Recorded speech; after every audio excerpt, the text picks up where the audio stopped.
Page number 11 के हम आगे क्वेश्चन करते हैं। हमारा पहला क्वेश्चन है, क्या आप सारणी 3 के प्रत्येक अनुक्रम में पैटर्न की पहचान कर सकते हैं। आपको पेज नंबर 10 पर इस प्रकार की सारणी 3 दी होगी, इसमें हमें पैटर्न की पहचान करना है। आइए तो एक एक करके हम क्वेश्चन को समझते हैं। आपको सारणी 3 में पैटर्न की पहचान करना है। आइए इसे समझते हैं। देखिए त्रिभुज, त्रिभुज में कितनी भुजा हैं? देखिए एनिमेशन की सहायता से समझते हैं। ये 1 भुजा, 2 भुजा और 3 भुजा, मतलब त्रिभुज में 3 भुजा हैं।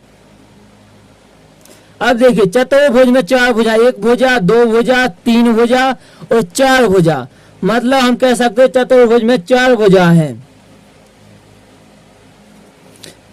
पंचभुज, पंचभुज में देखिए कितनी भुजाएं हैं?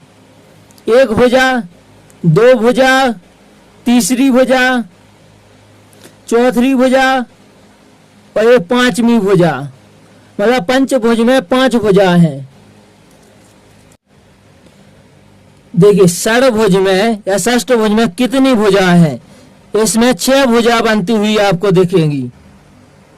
देखिए 1, 2, 3, 4, 5 और ये 6, आपको 6 भुजा बनती हुई दिखाई देंगी। इसमें सप्तभुज, सप्तभुज में देखिए आपको सप्तभुजा में 7 भुजा बनती हुई दिखाई देंगी। देखिए 1, 2, 3, 4, 5, 6 और ये 7, सप्तभुज में 7 भुजा बनती हुई दिखाई दे रही हैं। अष्टभुज, अष्टभुज में आपको 8 भुजा बनती हुई दिखाई देंगी। 3, 4, 5, 6, 7 और ये 8, आपको अष्टभुजा में 8 भुजा बनती हुई दिखाई दे रही हैं। उसी प्रकार नवभुज में आपको 9 भुजा बनती हुई दिखाई देंगी। देखिए किस प्रकार 9 भुजा बनती हुई आपको दिखाई दे रही हैं। एक एक करके 9 भुजा इसमें बन चुकी हैं।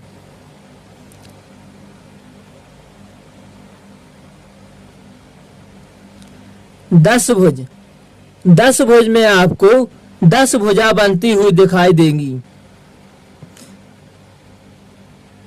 देखिए किस प्रकार भुजा बन रही हैं।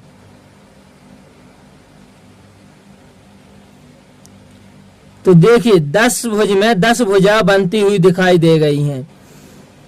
तो आप इसके पैटर्न को समझ चुके हैं कि इसमें पैटर्न किस प्रकार 3, 4, 5, 6, 7, 8, 9, 10।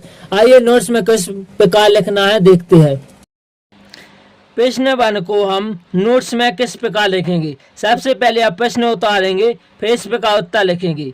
समबाहुभुज के अनुक्रम में पैटर्न है 3, 4, 5, 6, 7, 8, 9, 10। प्रश्न 1 में हम सारणी 3 का पहला क्वेश्चन कर चुके हैं, समबाहुभुज। अब हम अगला क्वेश्चन करते हैं संपूर्ण आलेख का। देखिए आपको 2 बिंदु के बीच एक रेखा दिख रही है, इसे हम रेखाखंड कहते हैं और रेखाखंडों की संख्या त्रिभुजाकार संख्याओं का पैटर्न बनाता है। देखिए 2 बिंदु के बीच यह एक रेखा आएगी, इसे कहेंगे रेखाखंड, जिससे त्रिभुजाकार संख्याओं का पैटर्न बनेगा। देखिए अब इस चित्र में देखिए किस प्रकार त्रिभुजाकार संख्या का पैटर्न बनता है।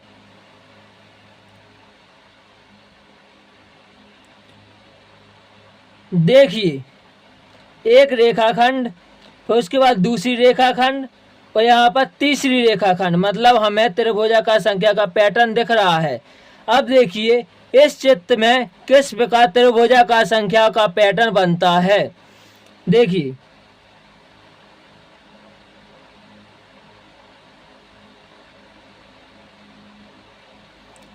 देखिए 5 रेखाखंड बन चुके, यहाँ पर 6वीं रेखाखंड बनेगा, मतलब हमें त्रिभुजाकार संख्या का पैटर्न बनता हुआ दिख रहा है। अब देखिए इस चित्र में देखिए किस प्रकार त्रिभुजाकार संख्या का पैटर्न बनता हुआ दिखेगा।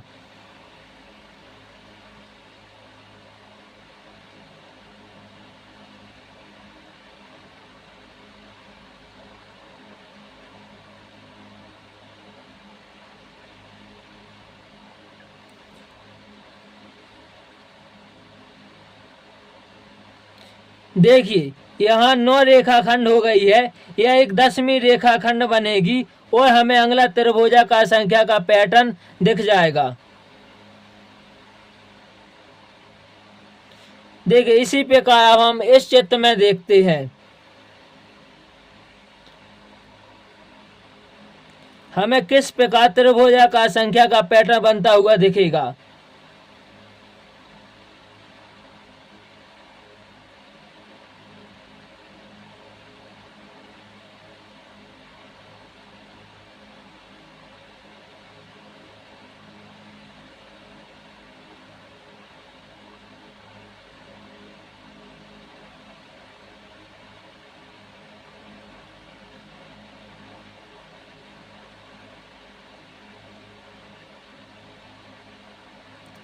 देखिए तो हम कह सकते हैं कि रेखाखंडों की संख्या त्रिभुजाकार संख्या का पैटर्न बनाता है। देखिए अब हम यहाँ पर 15वीं रेखाखंड खींचेंगे तो हमें अगला त्रिभुजाकार संख्या का पैटर्न बन जाएगा।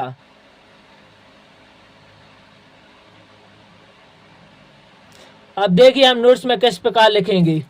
देखिए नोट्स में हम संपूर्ण आलेख को किस प्रकार उत्तर में लिखेंगे।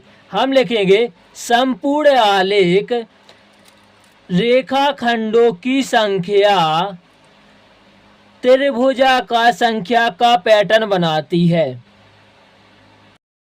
देखिए तो नोट्स में हम इस प्रकार लिख देंगे संपूर्ण आलेख में रेखाखंड की संख्या त्रिभुजाकार संख्या का पैटर्न बनाता है। देखिए एक क्या त्रिभुजाकार 3, 6, 10, 15 के त्रिभुजाकार संख्या है। प्रश्न नंबर 3 के अंतर्गत हम सारणी 3 में क्वेश्चन नंबर 3 करते हैं ढेरित वर्ग के बारे में। देखिए ढेरित वर्ग में क्या होता है। देखिए ढेरित वर्ग में आपको सबसे पहले वर्ग की संख्या देखिए, यहाँ पर आपको एक वर्ग दिख रहा है। इसमें आपको कितने वर्ग दिख रहे हैं? 2, 2, 2, 4, 4 वर्ग दिख रहे हैं। 1, 2, 3, 4। इसमें देखिए आपको कितने वर्ग दिख रहे हैं? 3, 3 दूनी 6, 3 का 9। यहाँ पर 9 वर्ग दिख रहे हैं। अब देखिए यहाँ पर देखिए वर्गों की संख्या कितनी है, अब बता सकते हैं। हाँ 4, 4 दूनी 8, 4 3 12, 4 चौको 16। यहाँ पर देखिए 16 वर्ग हैं। इस प्रकार इसमें 25 वर्ग हैं। तो आप देख पा रहे होंगे कि ढेरित वर्ग में वर्गों की कुल संख्या वर्ग संख्या का पैटर्न बनाती है। देखिए वर्गों की संख्या, देखिए यहाँ पर 1 वर्ग है, यहाँ पर ढेरित वर्ग में 4 वर्ग है, यहाँ पर 9 वर्ग है। तो किस प्रकार वर्ग संख्या का पैटर्न बनता हुआ आपको दिख रहा है। आइए इसे आप नोट्स में किस प्रकार लिखेंगे। देखिए प्रश्न नंबर 1 का यह क्वेश्चन नंबर 3 है, हमें नोट्स में किस प्रकार लिखेंगे। ढेरित वर्ग में वर्गों की कुल संख्या वर्ग संख्या का पैटर्न बनाती है। तो उत्तर हम इस प्रकार लिखेंगे ढेरित वर्ग में वर्गों की कुल संख्या वर्ग संख्या का पैटर्न बनाती है। आपको वर्ग संख्या दिख रही होगी। प्रश्न नंबर 1 के अंतर्गत हम सारणी 3 का क्वेश्चन नंबर 4 करते हैं। देखिए ढेरित त्रिभुज में किस प्रकार त्रिभुज की कुल संख्या बढ़ती है। देखिए यहाँ पर आपको कितने त्रिभुज दिख रहे हैं। आप यहाँ पर एक त्रिभुज देख पा रहे होंगे। इसमें आपको 4 त्रिभुज दिख रहे होंगे। देखिए एक त्रिभुज, दूसरा त्रिभुज, तीसरा त्रिभुज और यह चौथा त्रिभुज, मतलब यहाँ पर 4 त्रिभुज है। क्या आप यहाँ बता सकते हो कितने त्रिभुज होंगे? 1 त्रिभुज, 2 त्रिभुज, 3 त्रिभुज, 4, 5, 6, 7, 8, 9, यहाँ पर 9 त्रिभुज हैं।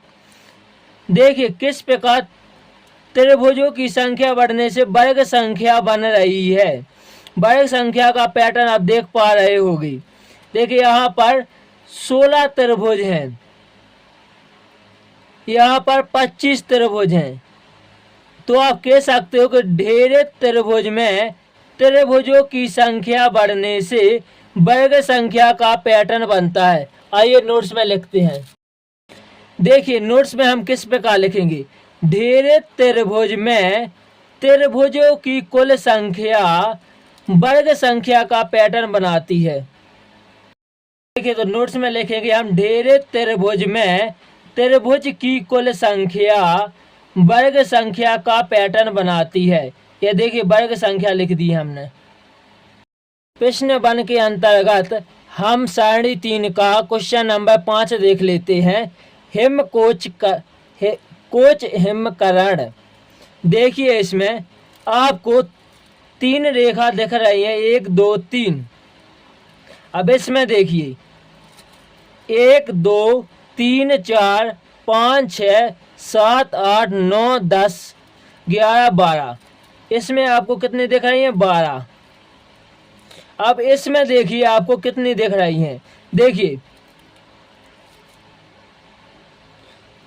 1 2 3 4 5 6 7 8 और ये 6 है, 8 संग 48। मतलब इसमें आपको 48 रेखा बनती हुई दिख रही हैं। आप यहाँ पर पता लगा सकते हो कि कैसे संख्या बढ़ रही है। पूर्व संख्या को हमने 4 से गुणा किया है, जब जाके हमें 12 प्राप्त हुआ है। जब हमने 12 को 4 से गुणा किया तो हमें आगे संख्या 48 प्राप्त हुई है। अब हम आगे 48 को 4 से गुणा करेंगे तो हमें 192 प्राप्त होगा। अब हम 192 का 4 से गुणा करेंगे तो हमें 768 प्राप्त होगा। तो हम कह सकते हैं कि हिमकोचकर्ण में पूर्व संख्या को 4 से गुणा करने पर अगली संख्या प्राप्त होती है। तो हम पैटर्न समझ चुके हैं किस प्रकार पैटर्न आएगा। सबसे पहले 3 पैटर्न आया, फिर 12, फिर 48, फिर 192, फिर 768। आइए इसे नोट्स में लिखते हैं। देखिए नोट्स में हम इस प्रकार लिखेंगे कि कोच हिमकरण में पूर्व संख्या को 4 से गुणा करने पर अगली संख्या प्राप्त होती है, जिससे हमें इस प्रकार पैटर्न प्राप्त होगा। लिखेंगे कोच हिमकर्ण में पूर्व संख्या का 4 से गुणा करने पर हमें इस प्रकार का पैटर्न प्राप्त होता है। देखिए जब हमने 3 में 4 का गुणा किया तो हमें 12 प्राप्त होगा। 12 में हमने 4 का गुणा किया तो हमें 48 प्राप्त होगा। हमें इस प्रकार पैटर्न प्राप्त हो गया है।